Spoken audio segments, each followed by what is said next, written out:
ఈ సత్సంగాలు, ఈ ఆపాట్లు, ఈ ఆశ్రమాలు, మందిరాలు, ఈ సత్సంగ ఆర్గనైజేషన్స్ ఏమన్నా మనం బాబాకి దగ్గర చేస్తున్నాయా, దూరం చేస్తున్నాయా అని ఆలోచించుకుని దగ్గర చేస్తుంటే చేయండి, దూరం చేస్తుంటే ఏదైనా విడిచిపెట్టండి. ఇక అది మానవ గురించి. పక్కన వాడు ఎంతవరకు వెళ్ళాలని మాత్రం మనకు అనవసరం విషయం. వాడు బాబా గురించి ఎంత దూరం పోయినాడు, ఎన్ని కిలోమీటర్స్ ట్రావెల్ చేస్తాడనే విషయం మనం తెలుసుకోవాల్సిన అవసరం లేదు. దీనికి ఒక ఎండ్ పాయింట్ ఉంది. అక్కడ ఏమన్నా ఒక పాయింట్ ఉంది, ఫిక్స్డ్ పాయింట్ అని చెప్పంటే ఆ యోగ సామ్రాజ్యాన్ని చదువులే ఆనందాన్ని పొందినంత వరకు చేయాల్సింది. చదువు లేనిది అనేది వాడి అనుభవం మనం ఫిక్స్డ్ గా పాయింట్ చెప్పాలి.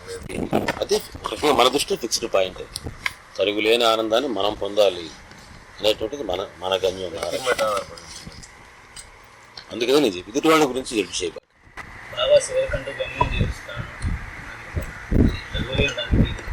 అది చివరికంటే గమ్యం అన్నా ఒకటే, తరుగులేని ఆనందం అన్నా ఒకటే, యోగ సామ్రాజ్యం అన్నా ఒకటే, ముక్తి అన్నా అంటే మోక్షం అన్నది, నిర్వాణం అన్నది, ఆత్మ సాక్షాత్కారం అన్నది, సెల్ఫ్ రియలైజేషన్ అన్నది అన్నీ అదే.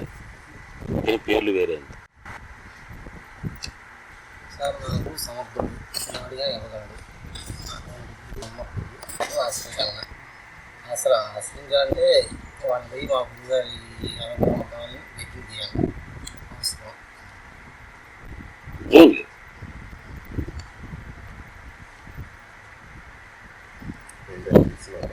గురుగారు ప్లస్ వేరే వాళ్ళని ఆశ్రయించాలి. గురుగారికి దగ్గరగా ఎవరి గురువుకు వాళ్ళ దగ్గర కాదంటే ఇంకోటి తీరిపోయి మా గురికి దగ్గర చేయండి నన్ను అడగాలన్నాను. అవసరం లేదు. నీకు ఆయన దగ్గర కావాలని కోరుకుంటే చాలా, ఆ కోరిక అన్నిటికంటే పెద్ద తెలిసింది. తప్పు లేదు, అడగటం వరకు తప్పు కూడా ఏం లేదు. అడగాల్సిన అవసరం లేదని మాత్రమే చెప్తాను, అడగకూడదని కాదు. ఎందుకంటే ఆ కోరిక మంచిది అయినప్పుడు దేన్నన్నా అడగచ్చు. గోపిక గీతాల్లో చెట్టుని పుట్టని నువ్వు చూసావా కృష్ణుడిని, నువ్వు చూసావా కృష్ణుడిని అని అడుగుతాయి. కొమ్మని అడిగి రమ్మని అడిగి, కొమ్మని రమ్మని అడగలిగినప్పుడు నువ్వు మాట్లాడడం ఈ పెద్ద చెప్పుకుంటే మాట్లాడటం తప్పే కానీ అవసరం లేదు.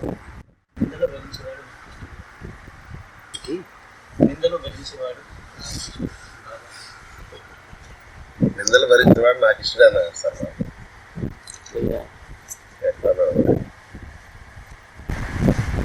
నిందలు సహించు, వేరే వాడితో దుఃఖించు, వాడు ధన్యుడు, వాడు ఓదాపప్పుడు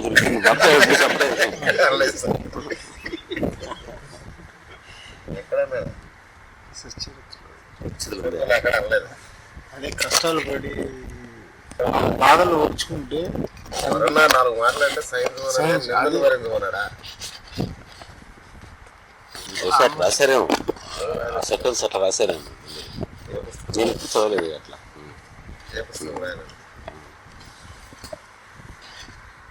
ఏదేంటంటే మా నిందలు ఇస్తే మాత్రం బాబాకి ఇష్టం మీద కలగాలంటే నిందలు భరిస్తూ ఉంటే హ్యాపీగా ఉంటుంది. నిందలు వేసుకుంటూ ఉంటే బాబా ఇష్టపడుతుంది. దానికి కంటిన్యూషన్ ఒకటి కూడా ఉంది. నిందలు వేయటం ద్వారా అతన్ని బాబాకి ఇష్టడు చేస్తున్నాం కనుక మనకు ఆ పుణ్యం మనకు వస్తుందిగా.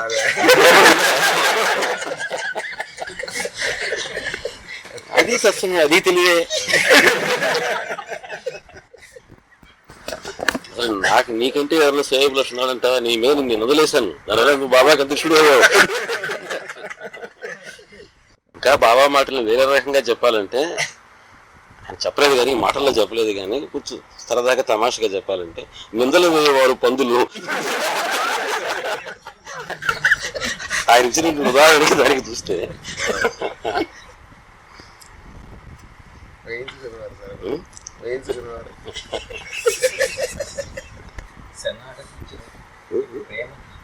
ప్రేమకి చర్మదశ శరణాగతి చెందుతాము.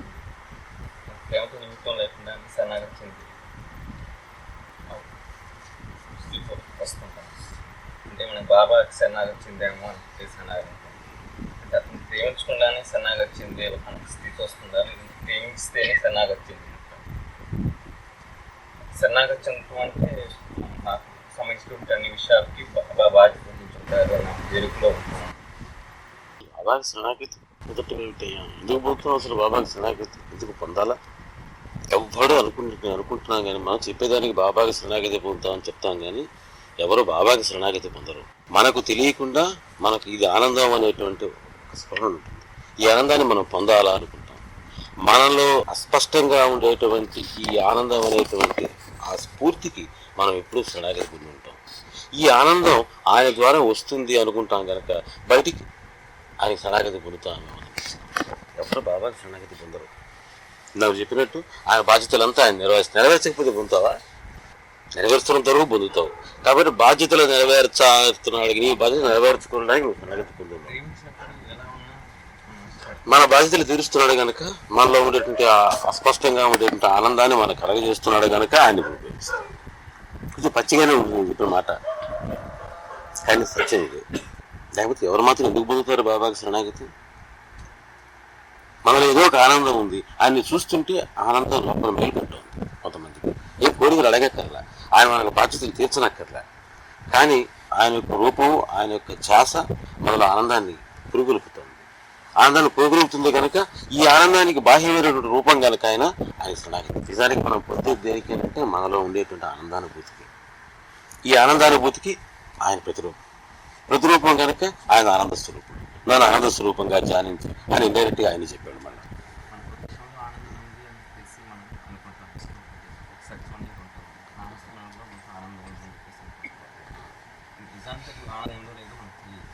పాజిటివ్ చెప్పేసి పదే మన మైండ్కి ఇవ్వటం అనే ఒక సెల్ఫ్ ఎక్స్పర్టైజ్ ద్వారా మనం ఆనందం పొందుతున్నాము. నిజానికి ఆనందాలు అనిపిస్తున్నాము. నాకు ఎలా తెలుసుకోవటం, అది ఎవరికైనా అది ఎలా సాధ్యమవుతుంది? కరెక్ట్గా అయితే సాధ్యం కాదు. కొంతకాలం మాత్రం జరిగిన తర్వాత వాడికి హిప్నోటైజ్ అయ్యేటువంటి లక్షణం వాడికి ఉంది కనుక ఇంకొక హిప్నోటిక్ వచ్చిన తర్వాత, కానీ ఇది పోయినా ఇంకొక హిప్నోటిక్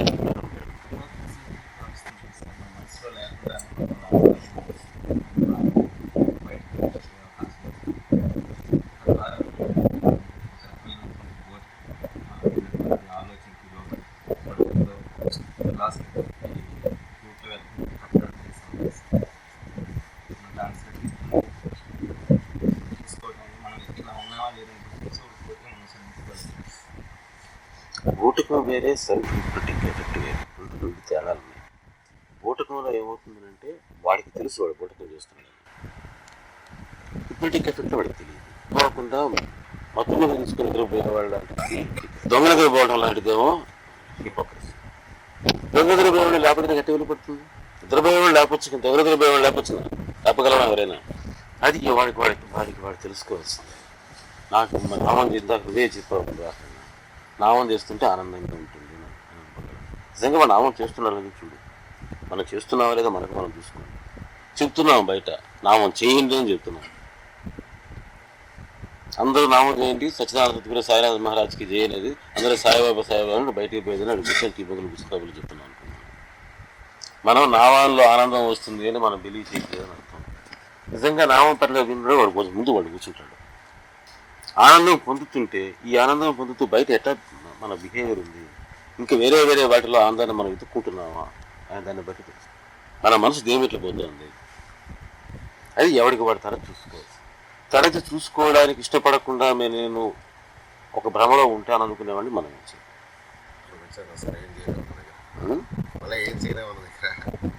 నీ కర్మ నేను చేయలేమనండి. మాటల్లో చేసేదంటే ఏమో చేతలో చేయాల్సింది. దానికి ఆయన ముందు మెథడ్స్ అనుకున్నాయి. దానికేం మందులు లేవు అని అంటే ఆపరేషన్ కావాలని అర్థం.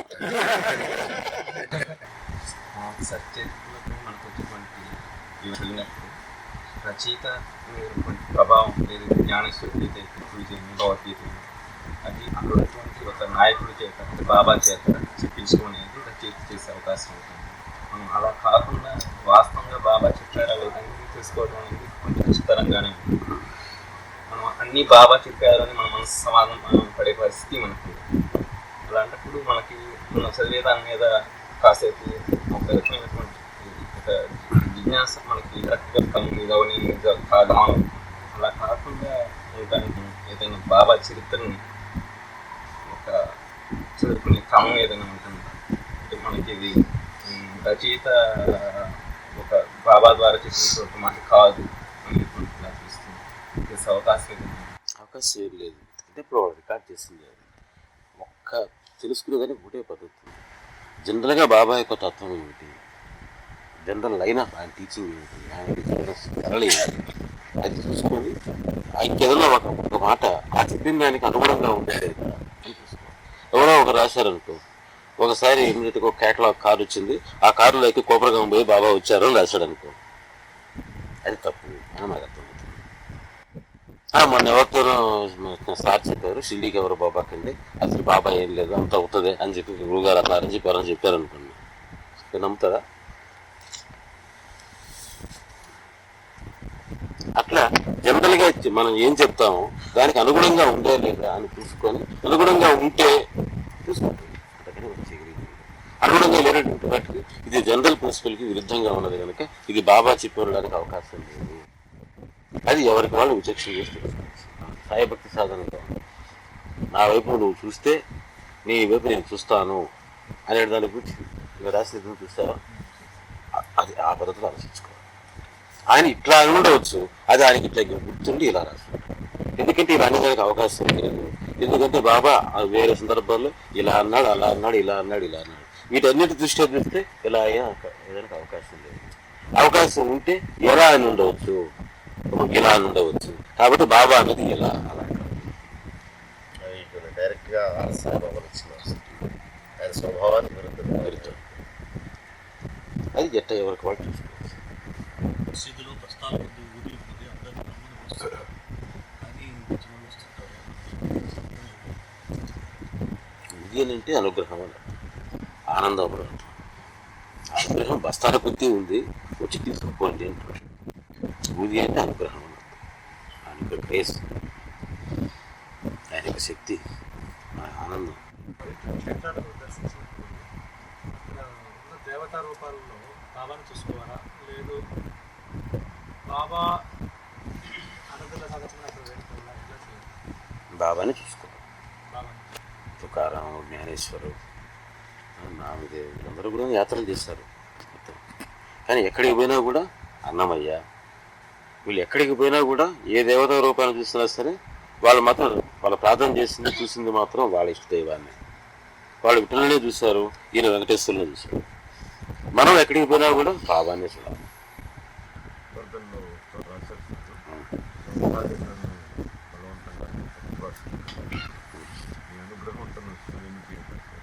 అది మొట్టమొదటి ఇంకొక క్లారిఫికేషన్ ఏంటంటే అది నేను రాసింది కాదు, అది రమణ మహర్షి రాసింది. ఆ విషయం పేరు గట్టిగా దాంట్లో రాసింది కూడా. అది రమణ మహర్షి రాసిన దాన్ని కొద్దిగా అక్కడ ఇక్కడ మార్చి అరుణాచలేశ్వరుడి పరంగా ఉండేది దాన్ని బాబా పరంగా నేను అడాప్ట్ చేశాను. దాని రచయిత రమణ మహర్షి, నేను కాదు. రమణ మహర్షి రాసిన అరుణాచల పరిక్రమ.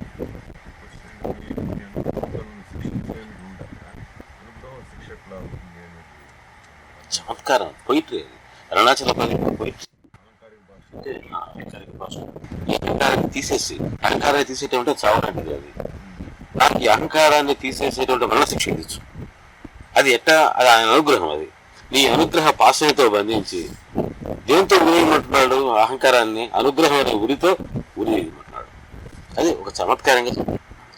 అది ఉరి కాదు, అది శిక్ష కాదు నిజానికి, కానీ శిక్షలాగా కనిపించే శిక్ష. అందుకని ఆఖరి దాంట్లో అని చెప్పేది, చావు కోసం తెగిస్తున్నట్లు నిరాశ జీవులారా రండి, ఇక్కడ అయస్కాంత పర్వతం ఉంది, మిమ్మల్ని అది చంపకుండానే చంపుతుంది, అంటే మీలోని అహంకారం నశిస్తుంది. ఈ అహంకారాన్ని నశించడం అంటే మనం లేకుండా పోవటం, మనం లేకుండా పోవటం అంటే మరణం. ఇది ఎట్లా జరుగుతుంది? ఆయన అనుగ్రహం అంటే జరుగుతుంది. కాబట్టి ఆయన అనుగ్రహం అనేటువంటి ఉరితాడు తీసుకొని నన్ను ఉరి, నాలో అహంకారం తీసేయి అని చెప్తాను. ఆయన కవితాపరంగా చేసిన చమత్కారం.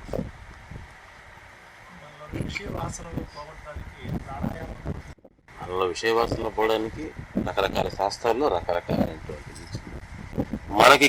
మనకు తెలిసినటువంటిది అన్నిటికంటే ఈజీగా పోగొట్టుకునేటువంటి బాబా ఇక్కడ కూడా పోతాయి. బాబా నామం చేయటం ద్వారా, బాబా గురించి ఆలోచించడం ద్వారా, బాబా పారాయణ చేయటం ద్వారా, ఆయన ఊసులోనే ఆయన ధ్యాసలో ఉండటం ద్వారా కూడా పోతాయి. ఇది చాలా తేలిక. కాబట్టి ఇలా కూడా చేసుకో. ఇలా చేసుకోకుండా అలా చేసుకోవాలనుకున్నా అలా కూడా చేసుకో. ఇలా చేసిన వాళ్ళు కారు కదా సార్, అలా చేసిన వాళ్ళు అలా చేసిన వాళ్ళే ఉంటారు, కానీ ఇలా చేసిన వాళ్ళు కారు కదా.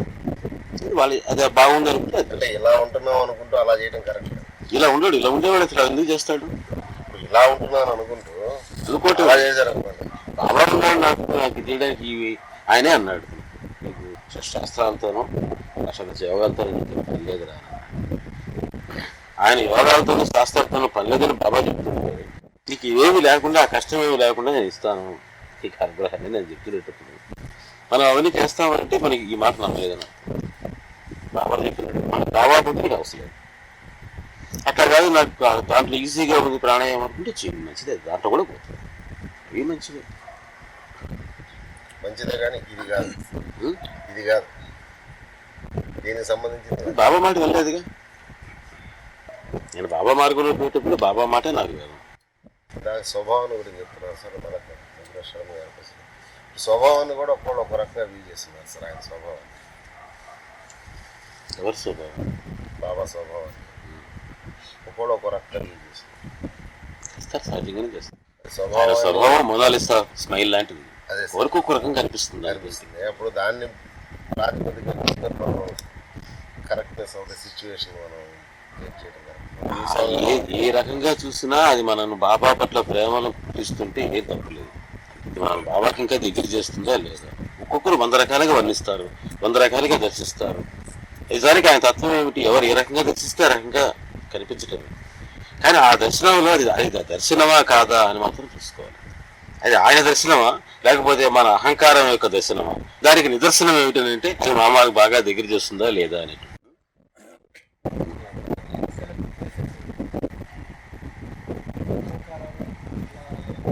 కాఫీ కావాలనే కోరిక బేసిస్ కాఫీయే. కోరికలకి బేసిస్ ఏమిటి? దేని గురించి కోరుకుంటున్నాం అదే బేసిస్. ఇంకేం బేసిస్ కావాలి మనకు?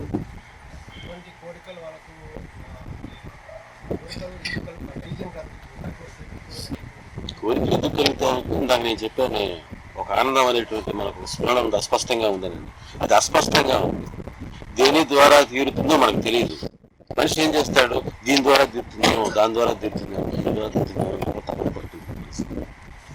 ఈ తపన యొక్క ప్రతిరూపాలు ఈ కోరికలన్నీ కూడా. ఇవి తీర్చుకోవటం ద్వారా ఆనందాన్ని పొందుతామేమో అని మనసు కనిపిస్తుంది. ఒక ఆశ, ఒక అనుమానం, ఒక సందేహం,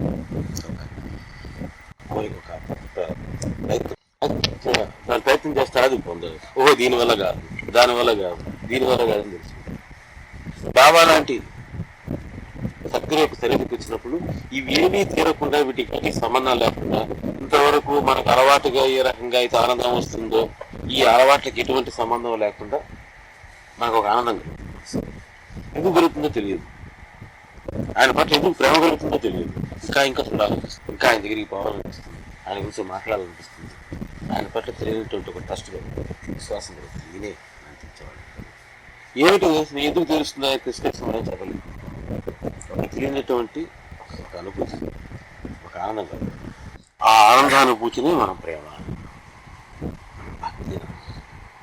దీన్ని ఇంకా పొడిగించుకుంటూ పోవటం ద్వారా ఆ ఆనందాన్ని మనం చేస్తారులే. వీళ్ళు ఆయన చెప్పిన సర్దార్ తుకారాము దర్శనం చేసుకోవచ్చు, జ్ఞానేశ్వరం వీళ్ళందరూ కూడా అక్కడ దర్శనం చేసుకోవచ్చు.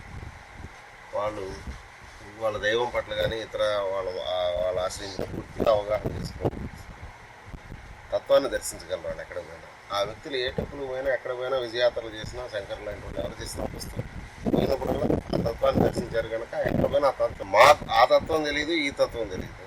ఎంటర్ అయ్యాము, ఇంకో టెంపుల్ పోయాము, అక్కడ ఎదురుగా ఒక విగ్రహం ఉంది, దాన్ని క్రియేట్ చేసుకొని మళ్ళీ బాబా విగ్రహాన్ని అక్కడ పెట్టుకున్నాము. ఈ స్టేన్ నేను స్టేజ్ చేసుకోమని చెప్పడం. మనం వెళితే అదే వెళితే సార్ వెళ్తాము, వెళ్ళాల్సి వచ్చినప్పుడు తిరువణామలకి వచ్చావు, అరుణాచలేశ్వర టెంపుల్ ఉందని తెలిసింది, చూద్దాం లోపలికి పోదాం అని పోయాం.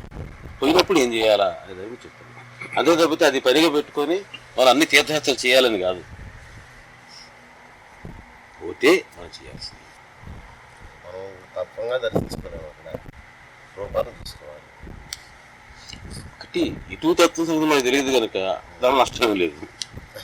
తత్వం తెలిసిన వాడికి అంటే పోకపోయినా నష్టం లేదు, పోయినా నష్టం లేదు, మనకు నష్టం లేదు, ఆయనకి నష్టం లేదు. మనం తెలియని వాళ్ళము రూపం ఒకటి ఉంది స్థిరంగా, మనం అక్కడ పోయాము, 5 రోజులు లింగం కనపడటం ఉంది, లేదా రమణ మహర్షి చేసి బాబా అక్కడ ప్రతిష్ఠించుకోవడం కళ్ళు మూసుకొని మనసులో చేసుకో డైరెక్ట్ కరెక్ట్ అండి. అది పనిగా పోయి చేయమని కాదని చెప్పాను. అయినప్పుడు ఏం చేయాలని అదే పోతాం వెళ్ళాలి కొంచెం నిత్యం కాబట్టి క్షేత్రం కాబట్టి తప్పున్నారు ఏం చేయాలి. ఈ పరంగా ఆ ప్రయత్నం చేయడం కూడా కరెక్టే. ఎందుకనంటే ముందు బాబా చెప్పింది అంటే అన్ని రూపాల్లోనే తను చూడమన్నాడు. మనం అన్ని రూపాల్లో చూడలేకపోతున్నాం. కాబట్టి అట్లీస్ట్ పవిత్రంగా ఉండేటువంటి మహనీయుల రూపంలోనన్నా బాబా చూడుకోగలిగితే ఈ అలవాటు ద్వారా అన్ని జీవుల్లో తీసుకుంటే అలవాటు కలుగుతుంది. అంటే ఇదే అంటే ఈ కొద్ది తేలిక. ఇప్పుడు మళ్ళా అందరిలోనూ బాబాను చూడటం కష్టం. రమణ మహర్షులు అంటే మహాత్ములు చూడటం తేలిక కదా, పుణ్యస్వామి చూడటం తేలిక కదా. లో చూడటం అనేది మనం చూపేలా ఉండాలి. ఆ పోయి ఈ రూపం రావడం అనేది లేకపోతే లో చూడటం అంటే ఎలా ఒక్కొక్కరికి ఉపయోగం కలుగుతుంది. ఆ రూపంలో కనిపిస్తుంది. ఈ రూపంలో ఉండేది బాబా, నేను అన్ని రూపాల్లో ఉండేటువంటిది ఆయన అన్నాడు. ఈ రూపంలో ఉండి అనుగ్రహిస్తున్నాడు. ఏది స్వరూపం ఏది కొంచెం ఒక్కొక్కరికి ఒక్కొక్క రకంగా, అది ఒక్కొక్క మనిషికి ఒక్కొక్క రకంగా ఉంటుంది. ఒక్కొక్కరికి ఒక్కొక్క టైంలో ఒక్కొక్క రకంగా ఉంటుంది. మనకు అక్కడ వచ్చినప్పుడు స్పాంటేనియస్గా ఏ రకంగా అనిపిస్తుందో ఆ రకంగా అనుకోవటం కరెక్ట్. దానికి టెక్నిక్ లాగా అనుకోవటం కూడా కరెక్ట్ కాదు. రమణాస్వామికి పోగానే అక్కడ ఫోటో చూడంగానే మనకి లోపల ఏమనిపిస్తుంది. కొంతమందికి బాబా రూపంగానే చూడాలనిపిస్తుంది. కొంతమందికి ఈయనలో ఉండే తత్వం ఆయనలో ఉండే తత్వం ఒకటే కదా, సద్గురు తత్వమే కదా అని అనిపిస్తుంది. ఇంకోసారి బాబానే నన్ను ఒక మహాత్ముని యొక్క ఆశీస్సుల కోసం నేను పంపించాడు. ఆయన యొక్క సన్నిధిలో బాబా స్మరణ ఇంకా పూర్తిగా ఇంకా బాగా చేసుకున్నానికి నాకు గౌరవం అవుతుంది. ఇక్కడ ఎందుకు వచ్చాము? ఎక్కడన్నా కూర్చొని పూండికి వెళ్ళాము, లేదా రమణ మహర్షి ఆశ్రమానికి వెళ్ళమని. అక్కడ ఉద్దేశం అక్కడ పూజ చేయమని కాదు.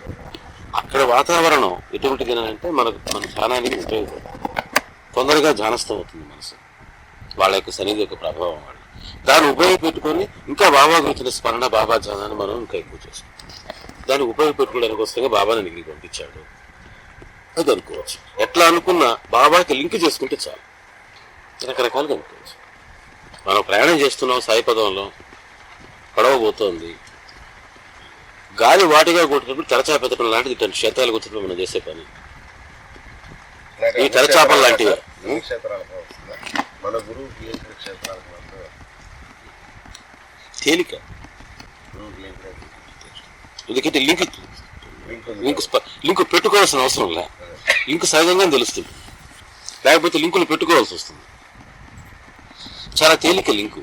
ఇక్కడికి ఎందుకు వచ్చామో అని అన్నారు అనుకో, ఇక్కడ మీకు చెప్పడం చాలా తేలిక. నేను దీనికోసం ఏమి రాలేదు, నేను సార్ కోసం వచ్చాను. సార్ బాబాతో లింకుడు, నేను సార్కి లింకుడు, కాబట్టి బాబాతో లింకుడు. అది తేలిక కదా. ఇంకా వేదాంతమే అవసరం లేదు. రమణతత్వం ఏమిటి, సాయి తత్వం ఏమిటి, రమణ మహర్షి సాయి ఒకరేనా కాదా, ఈ తత్వాల కోసం భావించాల్సిన అవసరం ఏం లేదు. Link is obvious. నేను ఒక భావన వచ్చి మొన్న గుండీలో చెప్పేసి దానికోసం క్లారిఫికేషన్ అడుగుతాను. తిరువణామలై అనేది ఎవరు ఓన్ చేసుకునే క్షేత్రం కాదు, చాలామంది మహనీయులు ఓన్ చేసుకున్నారు. మా గురువు గారు కూడా ఓన్ చేసుకునే క్షేత్రం. నేను ఎందుకు వస్తానంటే నేను చెప్తాను దానికి మీకు చాలా మంది కొన్ని అనుమానాలు ఉండొచ్చు. ఎందుకు గురువుగా తిరువణామలైకి వస్తారు, ఇక్కడ ఎందుకు ఉంటారు అని అంటే, నేను చదువుకునేటప్పుడు నాకు దగ్గరగా ఉండేటువంటిది ఇదే.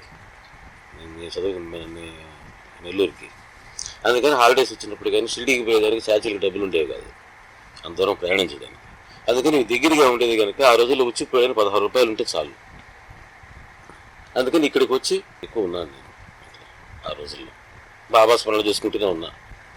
షిరిడీలో రష్ ఎక్కువ అవటం వల్ల కానీ నాకు ఎక్కువ కొంచెం ఒంటరిగా ఉండాలని అనిపించినప్పుడు ఇక్కడికి పోవటం ఎందుకు, అలవాటు పడే ప్రదేశం కనుక ఇక్కడికి వస్తాను. నేను ఇక్కడ అరుణాచలేశ్వరుడు కోసం రాను, ఇంకో దానికోసం రాను, ఇంకో దానికోసం రాను. ఇక్కడ ఉండేదానికంటే ఒక హైదరాబాద్లోనో, బాంబేలోనో, పునాలోనో ఉండేదానికంటే ఒక పవిత్ర క్షేత్రంలో ఉందాము, అలవాటు పడ్డ క్షేత్రంలో ఉందాము అని ఇక్కడికి వచ్చింటాను. మించి వేరే ఏం కారణం కాదు. నేను దీని గురించి కాదు, మామూలుగా జనరల్గా కొంతమందికి అనుమానాల గురించి చెప్తున్నాను. బాబానే దైవము, ఒకే దైవము, ఒకే జానం అని అంటారు. ఆయన మాత్రం తిరువణామలైకి ఎందుకు పోతారు, తిరుపతికి ఎందుకు పోతారు అని కొంతమందికి అనుమానాలు ఉంటాయి. దానికోసం చెప్తున్నాను. ఇక్కడ ఉండేదానికంటే ఇక్కడ ఉండటం మేలు కదా. ఇక్కడ ఎందుకు ఉంటున్నాను అని అంటే, నాకు అలవాటు పడ్డ ప్లేస్ కనుక, నాకు 30-35 ఏళ్ళగా తెలిసిన ప్లేస్, వస్తుండే ప్లేస్, అడ్జస్ట్ కావటం ఈజీ. ఇక్కడ ప్రతిదీ నాకు ఒకదాని జ్ఞాపకం చేస్తుంటుంది, పాత జ్ఞాపకాన్ని. ఇదంతా తిరిగిన ప్రదేశం. అందుకని ఇక్కడికి వస్తాం. మా వైపు నుంచి ఇది మా క్షేత్రం అవభక్తులు వాళ్ళు ఓన్నెస్ ఫీల్ అవుతారు అరుణాచలేశ్వరుడు. బట్ అరుణాచలేశ్వరుడు లెవెల్కి ఇంతమంది మహిళల వరకు యాక్చువల్గా ఓన్ అని చెప్పుకోవడానికి ఎవరి వాళ్ళు చెప్పుకోలేదు. అలానే మేము ఎట్లా ఫీల్ అవుతూ మనం ఇక్కడికి రావడం మన వరకు కరెక్ట్గా ఉంటుంది. కరెక్ట్. మాది మా గురువు గారు తెలుసు రమణాశ్రమం కూడా బాబా ఆశ్రమం. అంతే అంతే కదా. అంటే నేను మొన్న నాకు అనిపించిన ఫీలింగ్ షేర్ కరెక్టే. కరెక్ట్. కుండి కూడా నాకు ఆ క్షేత్ర చరిత్రతో పురాణాలతో మాకు సంబంధం లేదు. సిద్ధేశాస్త్రం కాబట్టి నా పర్పస్తోనే వస్తున్నాం.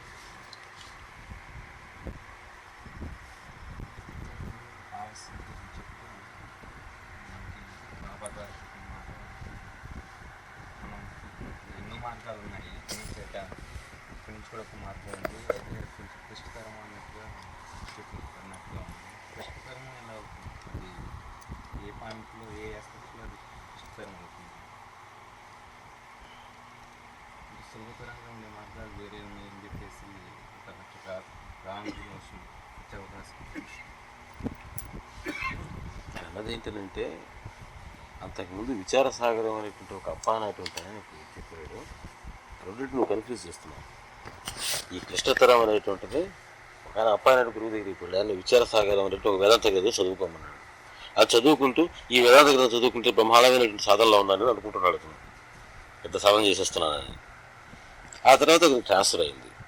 ట్రాన్స్ఫర్ అయ్యి నాన్హే ఘాట్ అనేటువంటి ఊరిని ఒక దున్నపోతు మీద ఎక్కి దాటాడు. నలుగురు విరిగిపోయినాయి పాపం.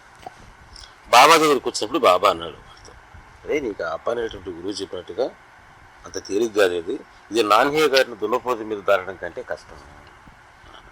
ఎందుకని అక్కడ ఉండేటువంటి ఒక థియరీ వరకు వేదన చదువుకోవటం వరకు ఇక్కడికి వస్తే ఆచరణలోకి వస్తుంది. ఇందాక నువ్వు అన్నావు చూసావా, హిపోక్రసీ వస్తుంది. ఈ హిపోక్రసీని బాగొట్టుకుంటే చిన్న పనే కాబట్టి కష్టం. ఒక్కొక్కడికి కష్టం అనిపిస్తుంది ఒకసారి టైం వచ్చేటప్పటికి. ఎందుకంటే వాడికి ఉండేటువంటి హిపోక్రసీకి వ్యతిరేకంగా వాడు ప్రయత్నం చేసుకోవాల్సిన పరిస్థితి ఏర్పడుతుంది. అందువల్ల కష్టం. మిగతా దగ్గర ఎక్కడ కష్టం అనిపించింది. ప్రతి మనిషికి ఒక పాయింట్ వస్తుంది, హిపోక్రసీ పాయింట్. ఇంకోటి కూడా అన్నారు, గురువు లేని వాళ్ళకి ఈ మార్గం కష్టం అనేది కూడా యాక్సెప్ట్ చేసి గురువు ఉంటేనో అంటే అయితే ప్రాబ్లం లేదు. గురువు లేని వాళ్ళకి సులభ మార్గాలు ఉన్నాయి అన్న భావన వచ్చే అవకాశం రాదు. అట్లా రాదు అని చెప్పిన మాటలు. గురువు మార్గదర్శనం ఉంటే సులభం. అసలు గురువు లేకపోతే మార్గమే లేదు కదా.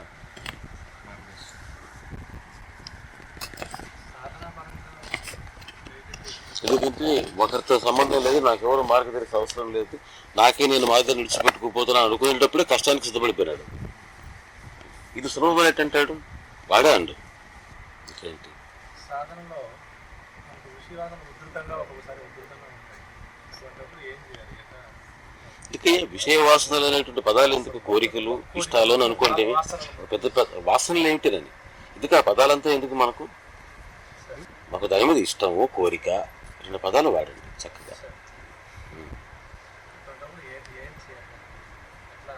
దాంట్లో నుంచి ఎట్లా అధిగమించాలి? దేంట్లో నుంచి? ఉధృతమైనటువంటి కొన్ని చెడు వాసనలు మనలో చెడు కోరికలు.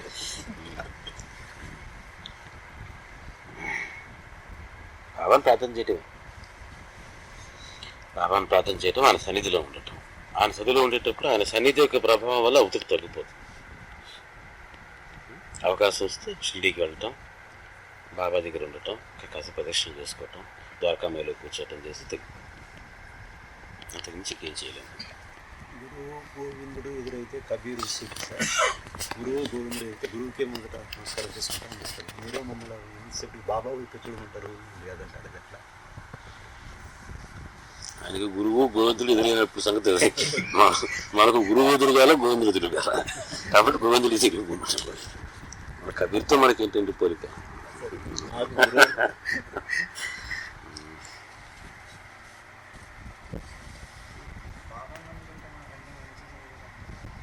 ఎగ్జామ్ రాసినప్పుడు మంచి ర్యాంక్ రానప్పుడు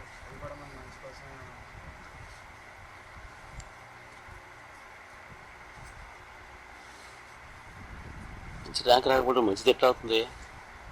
మరి బాబా నమ్ముకున్నప్పుడు మాకు ఇవ్వాలి కదా. రూల్ ఎంత? మరి బాబాని ప్రే చేసి మా కోరికలు తీర్చుకుంటాను కదా. ఆయనే నమ్ముకున్నప్పుడు మరి అది మంచిదైనప్పుడు ఆయన మనకు ఇవ్వాలి. సార్ నువ్వే ఆలోచించి నీకే తెలుస్తుంది చెప్పిందంటే లాజిక్ అంత కరెక్ట్. అంటే చదవకపోవడం మూలంగా ర్యాంక్ రాలేదు అది బాబా మనం ఎందుకు చదవలేకపోయినా స్టార్టింగ్ ఇంట్రెస్ట్తో చదువుతాము, సంథింగ్ ఫ్రెండ్స్ మూలంగానూ మనం వేరే తప్పుతాం.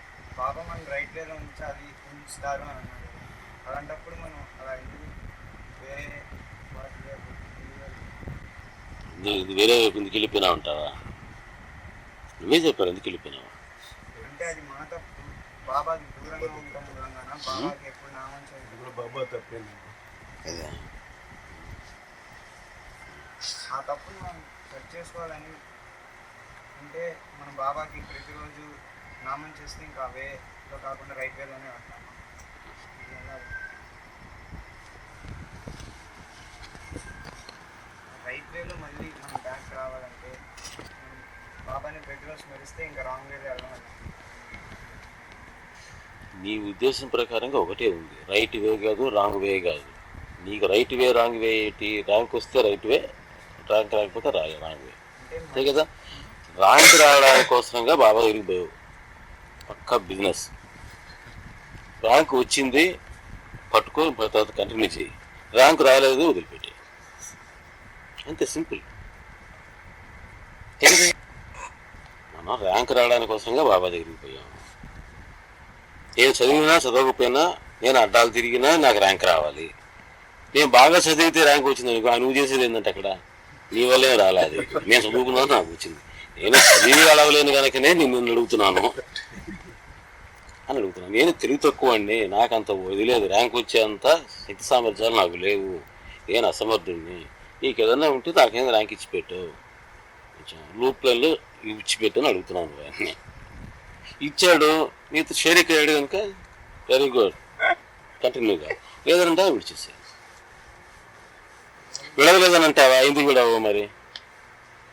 అది ఆ పాయింట్ దాకా నేను చెప్పిన పాయింట్. ర్యాంకు రాకపోయినా నువ్వు ఇంకా బాబా దగ్గరికి ఎందుకు వస్తున్నావు? కాబట్టి దీనివల్ల ఎందుకో మనకి ఎందుకు తీర్చలేదు. కాబట్టి ఈసారి ఈ కోరిక తీర్చకపోతే మనం నెక్స్ట్ టైం కన్నా మనకు ఉపయోగపడుతుంది. ఇంకొక మనకేం కోరికలు ఇంకా తక్కువ, కాబట్టి నెక్స్ట్ కన్నా మనకు వస్తుందని చెప్పి చెప్పుకున్నాను. అందుకని మంచి అయినా చెడైనా సరే, అది మంచి కాకపోయినా సరే, ఇప్పుడు ర్యాంక్ రాకపోవడం ద్వారా చెడైనా సరే, పోయినలేబ్బా ఈసారికి ఇందుకు తీర్చలేదు, నెక్స్ట్ టైం కానీ దూరుస్తాడేమో అనే ఆశ వల్ల. కాబట్టి ఇది మంచి అనుకోవడానికి ఏం లేదు.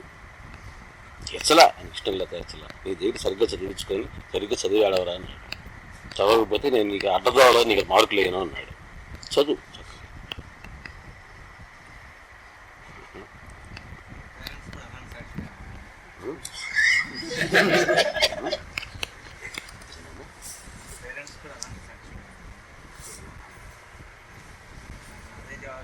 వాడే సాటిస్ఫై అవటంలా, వాడు సాటిస్ఫై అయిపోయినాడా?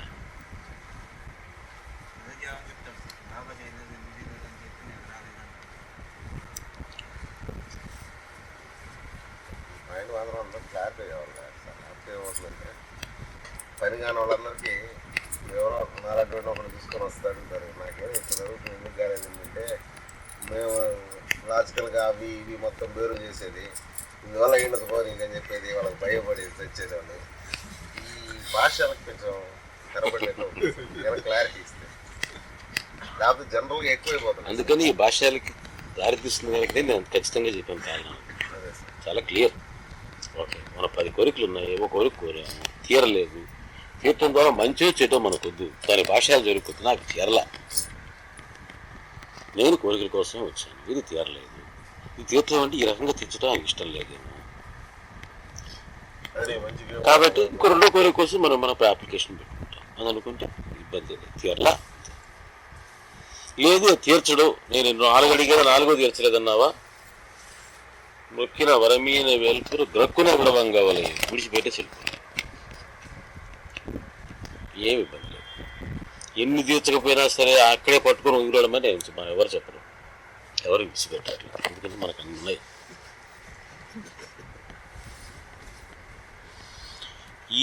ఈ కోరిక అనేటువంటి చదువుకునేటువంటి పిల్లలు చదువుకొని బాగా చదువుకున్నంత మాత్రం చదివే ర్యాంక్ రాదు కదా. బాగా చదువుకున్నావు చక్కగా, ఆ విధంగా ఫేవర్ వస్తుంది. లేదా నువ్వు ఎంతో చక్కగా రాసావు, కాపీలు వచ్చాయి, నీకు ర్యాంక్ దొరుకుతుంది.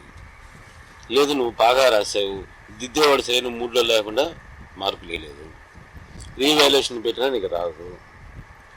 నీకు ఎన్నో నీ చేతిలో లేనటువంటి ఎన్నో ఫ్యాక్టర్స్ సహకరిస్తే తప్పితే నీకు ర్యాంక్ రాదు అలా కదా. ఈ చేతిలో లేనటువంటి ఫ్యాక్టర్స్ సరిచేయి బాబా. నా చేతిలో ఉండేది నేను చేస్తాను. నా చేతిలో ఉండేది చదవటం. నేను కష్టపడి చదువుతాను, సిన్సియర్గా చదువుతాను. చదివినప్పటికీ కూడాను నా చేతిలో లేనటువంటి ఫ్యాక్టర్స్ ఎక్స్ ఫ్యాక్టర్స్ వచ్చున్నాయి. ఈ ఎక్స్ ఫ్యాక్టర్స్ నా చేతిలో లేవు, వాటిని నువ్వు సరిచేయి అని ఇట్లా మన వైపులో సిన్సియర్గా మనం చేసేటువంటి ఎఫర్ట్ అనేటువంటిది అంటే ఈ ఎక్స్ ఫ్యాక్టర్స్ అంతా సరిచేసి మనకి ర్యాంక్ ఇచ్చేటువంటి ప్రసాదాన్ని మనకి పెడతాడు. అంతే తప్పితే చదవకుండా అడ్డాలు తిరుగుతూ మేము బాబాను ప్రార్థన చేసుకునేటువంటి మన సోంబేతనానికి బాబాని పేరును వాడుకోకూడదు. అందరికీ ఒకే టాలెంట్ ఉంటుంది కదా. కొందరు తక్కువ కష్టపడితేనే మార్కులు వస్తాయి, కొందరు ఎక్కువ కష్టపడాలి. మరి తను చదివినంత చదివి రాసిపోయినా బాబా నమ్ముకుంటారైనా తను కష్టపడటం కావాల్సింది. మన సిన్సియర్గా కష్టపడదు. ఎక్కడ మనం సిన్సియర్గా మనం వర్క్ చేస్తామా లేదా, కష్టపడి రాయి, రాకపోతే ఎప్పుడు అడుగు. మనం ఏం చేస్తున్నాం అంటే చదువుకునేటువంటి టైంలో చదువు మీద శ్రద్ధ పెట్టకుండా కొంచెం అటు ఇటు పోతున్నాం, పోయేసేసి బాబా ఉన్నారులే. అట్లా కాకుండా నువ్వు సరిగ్గా చదవకుండా అడ్డాలు తిరుగుతూ నీకు మార్కులు తెప్పించాడు అనుకో, మాల్ ప్రాక్టీస్ చేస్తుంటే కదా బాబా నీకు చిటాలు అందించే, లేకపోతే ఎక్కువ మార్కులు వేయించి చేసినట్టే కదా. అవి బాబాని చేయమని అడగొచ్చునా మనం. కాబట్టి మీ వైపు ప్రయత్నం మీరు చేయండి. మీ చేతిలో లేనటువంటి ఫ్యాక్టర్స్ ఎట్లా సరి చేయించాలనేటువంటిది భావిస్తారు. సాధన చేస్తున్నారు ఎటువంటి కార్యాలు కాటన్ కావచ్చు, ఎటువంటి కార్యాలు కాటన్ కావచ్చు, ఏంటి సాధన చేసుకుంటూ ఉండేటప్పుడు ఏం చేసినా పర్లేదు. ఎందుకంటే సాధనగా చేసుకుంటున్నాను. కొన్ని కార్యక్రమాలకు అట్లా అయితే మంచిదే, అయితే పెళ్ళిళ్ళు పెద్దనట్టుగా నువ్వు చెప్పేదిగా ఏం పర్లేదు. సోషల్గా మనకుంటే కొన్ని బాధ్యతలు ఉంటాయి, ఆ బాధ్యతలు నెరవేర్చాలి కదా. నువ్వు సరసంగా పరిచయం అయినప్పుడు అప్పుడు సంగతి వేరే. వారు అడిగారు సార్, సాధన చేసుకున్న అనుష్ఠానాలు సాధన అంటే ముస్లిం నామం చేసుకోవడం, సత్సంగాలకు వెళ్ళటం ఇదే అంతేగా. కార్యక్రమాలు అంటే ఏంటి? ఇటువంటి కార్యక్రమాలు అదేనే చెప్పింది, నాకు అర్థమైంది. అటెండ్ కావచ్చు. మన సంసారంలో ఉంటూ మనకు సోషల్ అప్లికేషన్స్ ఉంటప్పుడు వాటికి తీర్చుకోవడానికి చేయాలి. అంటే ఎన్నో వచ్చిన తర్వాత కొందరికి పూజలు జస్ట్ ఏదైనా మెడిటేట్ చేసుకుంటా కాన్సన్ట్రేషన్ రావడానికి కొన్ని రోజులు అవుతుంది. తప్పదు కాబట్టి ఎక్కువ చేసుకోవాలి. కాబట్టి సాధన కూర్చొని చేసుకుని మళ్ళీ అవన్నీ పోగొట్టుకోవాలి. తప్పదు కదా. మనం ఖర్చు ఎక్కువ పెట్టుకున్నప్పుడు మనం సంపాదించుకోవాలి. అవాయిడ్ చేయగలిగే అవకాశం ఉండి దానివల్ల ఏమి ఇబ్బంది లేకపోతే అవాయిడ్ చేయాలి. తర్వాత పెళ్ళిళ్ళకి ఇటువంటి వాటికి పోవటం ద్వారా మాత్రమే మనకు డిస్టర్బ్ అవుతుందా, అయితే మన సొంత కార్యక్రమాలు మనకున్నాయా అని కూడా చూసుకోండి. సొంత కార్యక్రమాలు కూడా కొంచెం మానుకుంటున్నప్పుడు కూడా చేయాలి.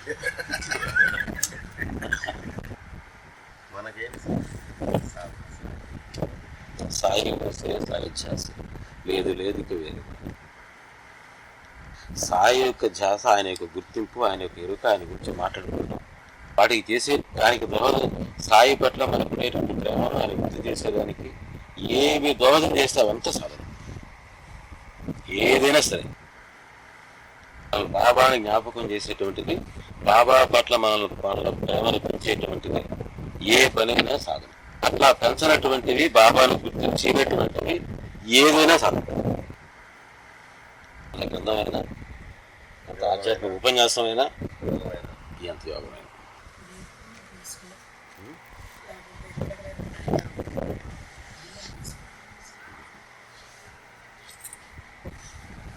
నేను చెప్పాక మనకి మళ్ళా అవ్యక్తంగా ఉంటాం.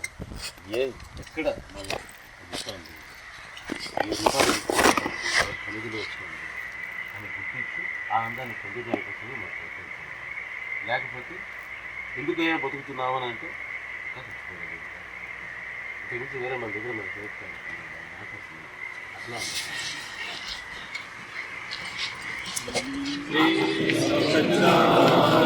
సార్